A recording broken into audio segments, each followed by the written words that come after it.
I'm beginning my sermon on what makes for the front porch in my house. It's really a stoop, if you will. I wish I had a great big front porch to sit out on. And I'm here because a number of years ago I read an article in a small town daily newspaper where my father was the editor. It was a humor column that made this speculation, that the reason that participation in democracy in our country has gone down, as measured by the declining percentage of people voting, is because not as many houses have front porches anymore. Because back in the day when many houses had front porches, people sat out on those porches, and it led to conversations with their neighbors and friends. Imagine you're sitting out on your front porch and your neighbor walks by and you start talking because you're accessible. You're not in your backyard living space or patio. And eventually your neighbor's sitting with you on the porch and you're talking, leads to a discussion on politics because your neighbor has a different political viewpoint than you do, votes for different candidates than you do. And as often is the case with political discussion, it gets a little animated and you're more motivated, therefore, to want to participate in the political process. At least vote to cancel out your neighbor's vote. And this article speculated in a kind of tongue-in-cheek way that this is the reason that participation in elections has gone down, because not as many front porches where you can have easy discussions with people. Now, we could say that maybe our social media has taken the place of our front porches, but I don't think that's nearly as good an exchange. You can't engage face-to-face in a give-and-take dialogue there. But I'm out here on my front porch with that in mind, because today we're concluding our series titled Talking Points, The Perfect Blend of Politics and Religion. A series by the same title, written by Andy Stanley, Pastor Andy Stanley, is what we're borrowing from very often for this series. I want you to look at the photograph that hopefully is showing up on the screen right now. This is a computer-generated photograph done by an artist who plugged in data into an artificial intelligence program to generate what he imagined Jesus looked like, using the ethnicity and background of Jesus as far as we know. Now, I don't know if this is really what Jesus looked like, but I posted this on my social media a few weeks ago and I got a whole range of reactions. One person thought it looked like the Chechen terrorist who set off a bomb at the Boston Marathon. Another thought he looked like Colin Kaepernick. One person whose reaction I most appreciated began by saying, "Jesus, forgive me," which is a wonderful way to begin most any political discussion. Jesus, forgive me for what's about to happen. Jesus, forgive me. And the person went on to say, "My first thought is enemy." Now, there were other reactions. Some people appreciated, liked it. One person thought it was reasonable. Another person thought I might anger some by posting this. But you had reaction to the photograph and then reactions to the reactions and reactions to the reactions. You know how that works. Often is the case in political discussions. Let me ask you, have you seen videos or photographs on the news of people that seem different from you, doing things that you dislike or you don't understand or you disagree with, and it stirred up a negative reaction in you? I know I have. I've seen photographs, people demonstrating at the State House, and it stirs up a negative reaction in me. You see, whether we like it or not, whether we're comfortable with it or not, we are now living in an America that is increasingly diverse. Racially, ethnicity, gender identity, sexual orientation, religion, politics, just to name a few. Now, we've probably been more diverse in the past than we were willing to understand, but it's increasing. At least it seems that way. There's an often quoted statistic that says by the year 2045, less than 50% of the people living in the United States will identify as white. Now, whether that's true or not, I think we all can agree, it seems at least, that our diversity is increasing. And that's certainly true when it comes to our political diversity. We have growing political differences. Even within political parties, they seem more divided than they did in the past. Nothing divides like politics because nothing divides like fear. I said that a couple weeks ago. And fear often has animated our politics. If the other party wins, if the other candidate is elected, then something's going to be taken away from us. And we're afraid of that. And this growing political division is broadening, but it's also deepening, even within some of our primary relationships with our close friends or our family even. And it's therefore causing pain in people's life and discomfort and confusion. And that's why we thought it was important to address this in this series that we're concluding today. But given the depth and breadth of our political differences, can there really be a perfect blend of politics and religion? I invite us to again sit at the kitchen table and continue our discussion about whether it's possible to have a perfect blend of politics and religion. I'll let you decide whether what we're teaching here gets us to that goal or not. I've heard some say that they didn't think this sermon series was as controversial as they would imagine it would have been. I'm not sure that's a good thing or a bad thing, but again, I'll let you decide. Last week, Pastor Mike referred to Galatians chapter 6, verse 2, which is a very helpful verse as we try to imagine how it is that you have a perfect blend of politics and religion. It says in that passage this: carry each other's burdens, and this way you will fulfill the law of Christ. What does that mean? Well, on one hand, I think it means to care for each other's physical needs. People are poor or hungry or such.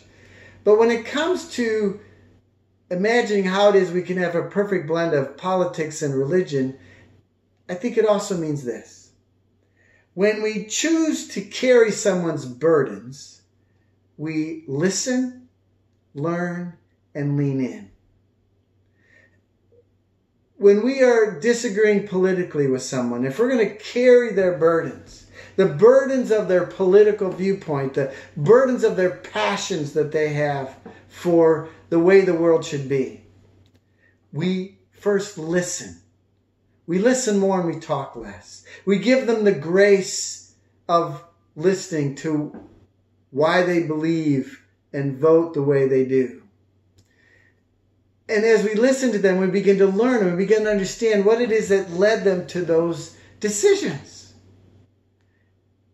And then we continue to lean into those relationships. Even if we learn that the differences between us are less than we thought they were, or more than we thought they were, as we listen and learn, we continue to lean into those relationships. We don't cut them off because we disagree politically. That's what it means to love unconditionally. And this way, I think we begin to have more a perfect blend of politics and religion. We put our faith filter ahead of our political filter, because Jesus would have us love unconditionally even those that we disagree with politically.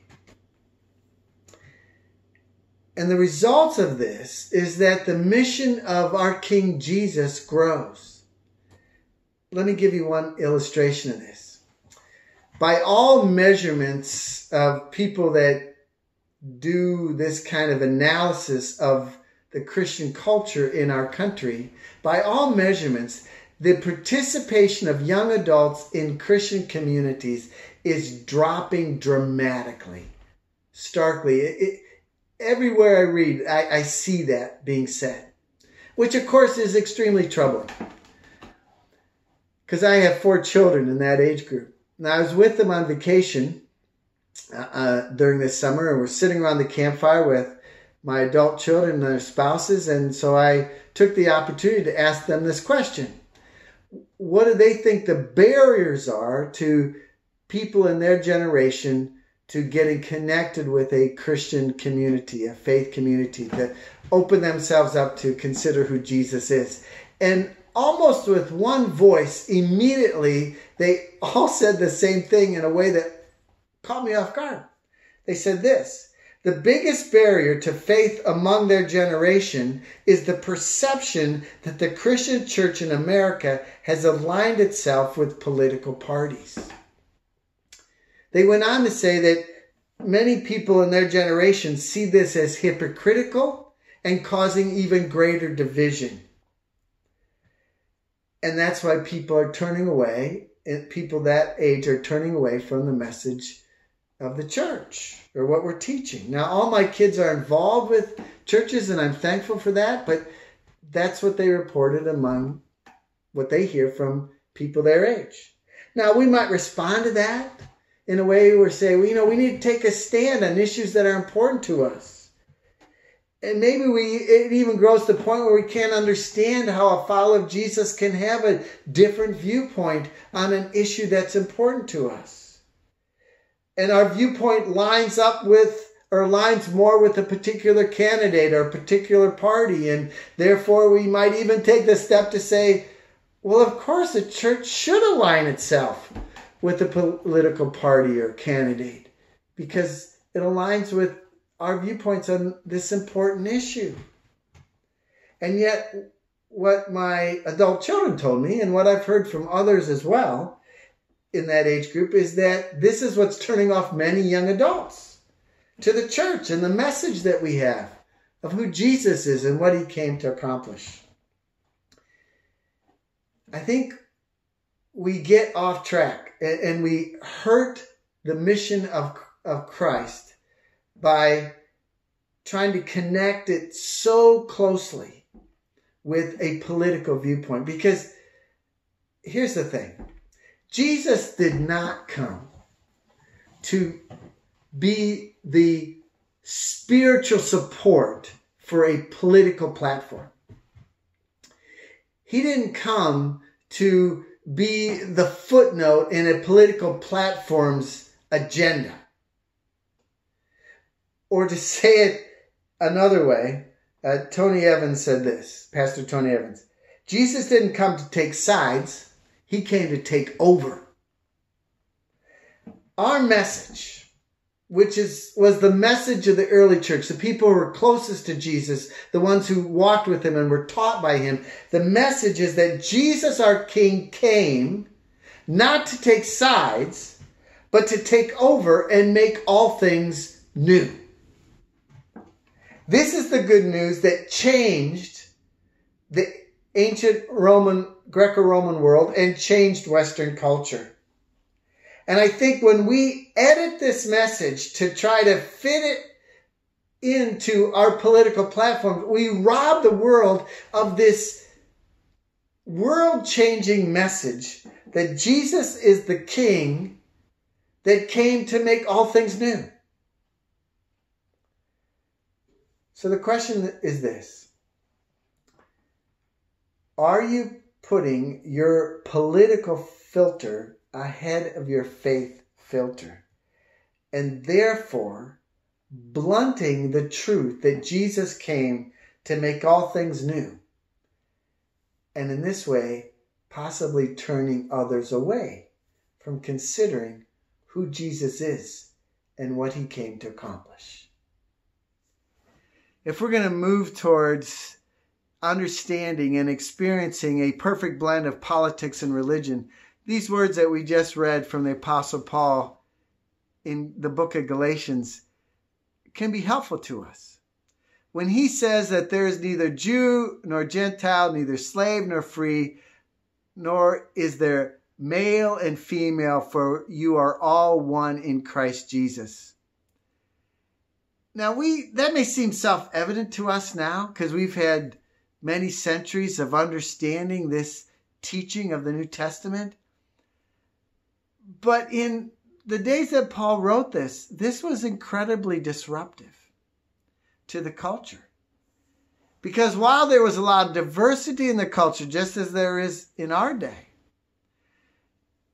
being really unified in that diversity was not such a common thing. The earliest followers of Jesus began to reshape what became the Western world, the Western culture, because of what we might call culturally disruptive unity. Because in the early church, there were classes of people whose circles rarely overlapped, who came together voluntarily and regularly to worship the crucified God, Jesus.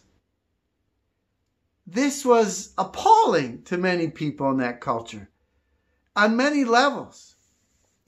But the earliest followers of Jesus did this because this is what Jesus taught them to do.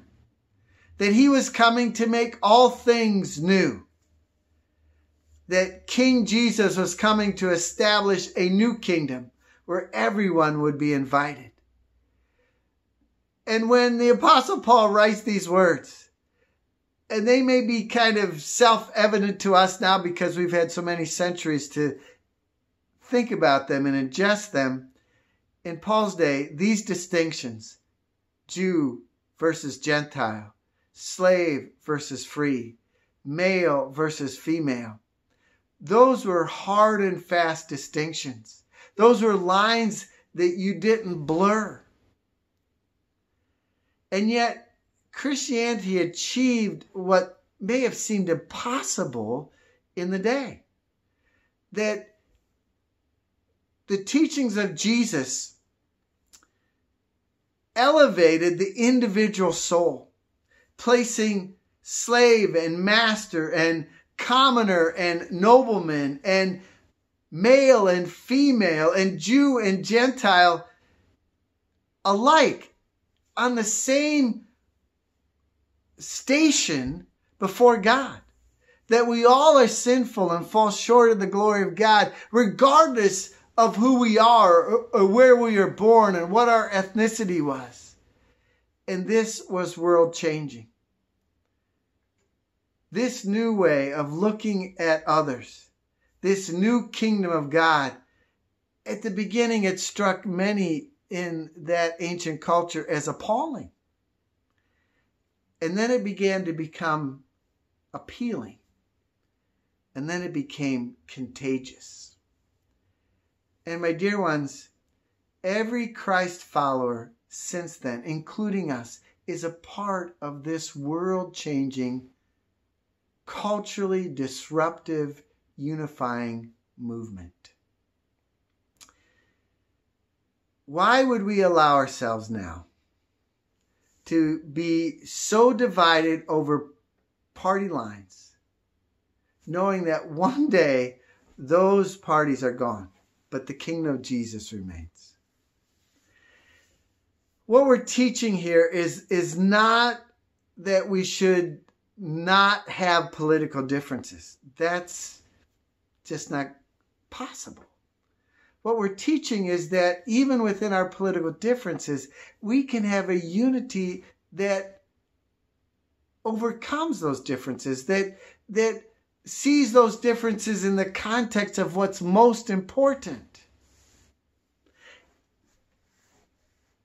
We are being divided over important issues that we are passionate about. And it may be impossible for you to understand how a follower of Jesus could possibly have a different view on a specific issue that's important. And so what I want to say is, when you go to vote, vote your law of Christ as it has informed your conscience. Vote the law of Christ as it has informed your conscience. You don't vote based on trying to make other people happy. Vote your conscience and vote. That's important. But between now and Election Day, and especially after this election, let's do what the earliest Christians did. Let's change the world. Let's carry each other's burdens by listening and learning and leaning in, so that we can understand where we each are and consequently where we stand. We may never agree politically, but we can love unconditionally, because we will gain an understanding of each other. We will do what is the most important thing, to carry each other's burdens and in this way fulfill the law of Christ. You do not have to understand me or agree with me to love me. And I don't need to understand or agree with you to love you. 2020 continues to be so disruptive in our lives. The pandemic, the social unrest over racial tensions, this election, and now locally, this strike that's going on in Gehanna schools. But dear ones, this is the time. This is the opportunity when we see whether or not we have the mind of Christ within us. We can disagree on many issues, but we can love unconditionally. And we can pray that God would make us one so that we can influence many. Let's do this. Let's not miss this opportunity. And together we can make our towns, our communities, our nation, and our world better. One is better. And we can disagree politically and yet love unconditionally. And that will make a great difference in what our culture is experiencing today. God be with you, and God is in you.